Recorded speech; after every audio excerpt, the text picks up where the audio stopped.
Shopping mindfully and being a minimalist are fantastic ways to live. It's a great way to save money, but it's a great way to be bored. I find that a lot of times when I was going through periods of really wanting to have a very minimalist wardrobe or save all of my money and never buy anything new, I found that I got really bored really easily. And as someone with ADHD, it doesn't really vibe well to not buy things.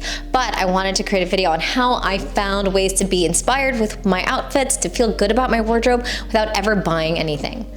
Number one is to take what you already own and put it at the front of your closet. If it's behind, you're not gonna see it. I tend to be someone who needs to have everything that I wear on a very functional basis in the front of my wardrobe. If I see it when I first open it, it might inspire me to try something new.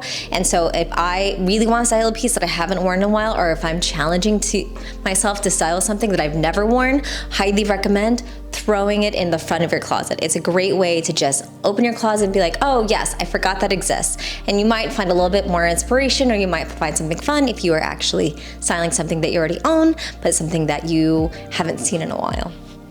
Next is to try really unexpected combos. I think right now, one of the most fun thing that we have going on in fashion is that we're not taking it seriously anymore. We aren't taking rules nearly as seriously.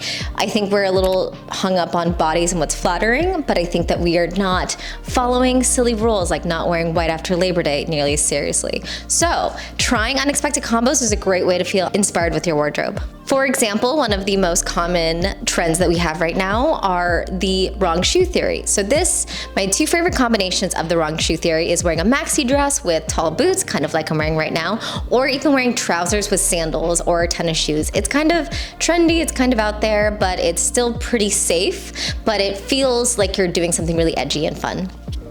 The other popular thing that we have going on right now is the unexpected pop of red. The unexpected pop of red is a great way to add personality to an outfit without actually adding anything different or anything brand new. If you add a pop of red to your outfit, it just makes it a little bit more intriguing. It's not so monochromatic. It just grabs your attention.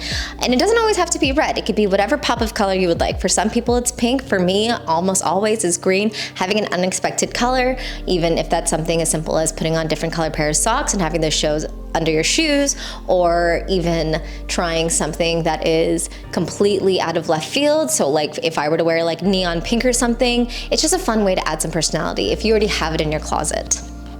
Another way to add an element of the unexpected and the fun to your outfit is to try combinations that are deemed unfashionable. So that could be mixing black and navy. You can always add a different color combination into your wardrobe that you don't normally do, especially with old rules that don't really apply anymore, like you should never mix pink and red. Well, if you put those two together, they're actually very chic. Or if you do black and navy, very chic and also very sophisticated. You get to break those rules, so finding ways to break rules in very small, subtle ways is a way to make your outfits feel a little bit more interesting. I feel like breaking fashion rules or doing something really unexpected is a great way to just make everything a lot more fun. Something that I love right now is that we have a lot of bows going on. I feel like bows for me make me look very childish, but if I add them to a pretty serious outfit, I find that it's really just fun and playful. Alternatively, adding a touch of childhood playfulness is a great way to feel inspired with your wardrobe. You have seen a lot of this showing of the socks with sandals or with loafers. That trend is fantastic because it is unexpected and just something fun to look at. It's a great way to add some intrigue without actually having to buy anything new to your wardrobe. And there's a chance you already own those things. You can also add the wrong jacket. I know that I keep saying do the wrong things, but that's kind of the general thesis of this video essay, is just to do the wrong things. For example, Alexa Chung does this thing that's amazing where she pairs overalls or dungarees with a trench coat. It's weird, it's unexpected, but I'm obsessed with it. Another alternative is to wear jeans and a t-shirt and then throwing a blazer over it. I feel like that one's a little bit more common. You see that one all over influencers' pages, but that's because it's a combination that works.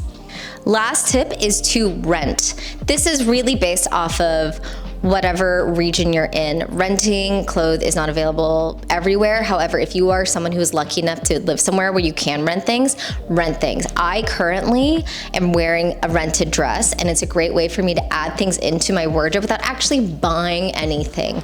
I find that it keeps things kind of fresh, kind of new. I always have something to wear for every event, and people think I'm significantly more stylish and think I have a lot more money than I actually do, because everything that I wear for the most part is rented. And it's also much more sustainable than buying something, wearing it a few times, then throwing it away, as someone who is recovering from being a fast fashion addict.